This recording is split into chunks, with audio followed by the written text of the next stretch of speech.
ኦክቶበር 15 የዕለቱ መልእክት ርዕስ የእርስ በርስ መከባበር። እርስ በርሳችሁ በወንድማማች መዋደድ አጥብቃችሁ ተዋደዱ። አንዱ ሌላውን ከራሱ በማስበለጥ እርስ በርሳችሁ ተከባበሩ። ሮሜ ምዕራፍ 12 ቁጥር 10 አዲሱ መደበኛ ትርጉም። ሐዋርያው ጳውሎስ አማኞች ከጌታ ጋር ስላላቸው ግንኙነትና የአማኞች ከአማኞች ጋር ስለሚኖራቸው ጤናማ የእርስ በርስ ግንኙነት ጽፎ እናገኛለን። የእርስ በርስ ግንኙነታቸው በመዋደድና በመከባበር መመስረት እንዳለበትም ይጠቁማል። እርስ በርስ ለመከባበር ሌላውን ከመናቅ ማምለጥ ያስፈልጋል። አወኩሽ ናኩሽ ከሚለው ብሂልም ማምለጥን ይጠይቃል። ጌታ ኢየሱስም ነቢይ በገዛ አገሩ አይከበርም እንዳለው መተዋወቃችን ለመከባበራችን በር ሊከፍት ሲገባው፣ ነገር ግን የተገላቢጦሹ እየሆነ ይታያል። ሰውን ለማክበር እያንዳንዱ ሰው በእግዚአብሔር መልክና አምሳል እንደተፈጠረ መገንዘብ መነሻ ሐሳብ መሆን ይችላል። ሲቀጥል ደግሞ በክርስቶስ ኢየሱስ የማዳን ሥራ ጽድቅን በእምነት መቀበላቸውን ታሳቢ ማድረግ ይገባል።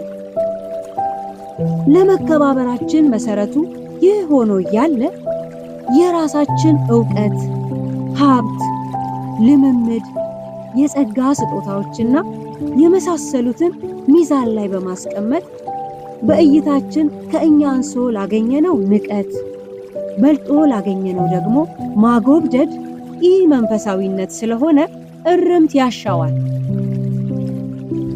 እርስ በርስ መከባበራችን መገለጫዎች አሉት። ሌላውን ለመስማት ፈቃደኛ መሆን፣ ማድነቅ፣ ከሌላው ጋር ጊዜ ለማሳለፍ እድል ማመቻቸት፣ አክብሮታችንን በንግግርና በተግባር መግለጽ።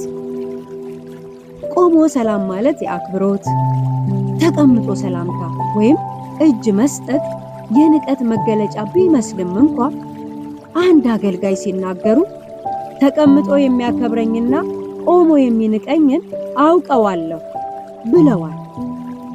አክብሮት አፋዊ ብቻ ሳይሆን ልባዊና ገቢራዊም ጭምር ለመሆኑ ማሳያ ነው። ራሱን የሚወድ ሌላውን ይወዳል፣ እንዲሁም ራሱን የሚያከብርም ሌላውን ያከብራል።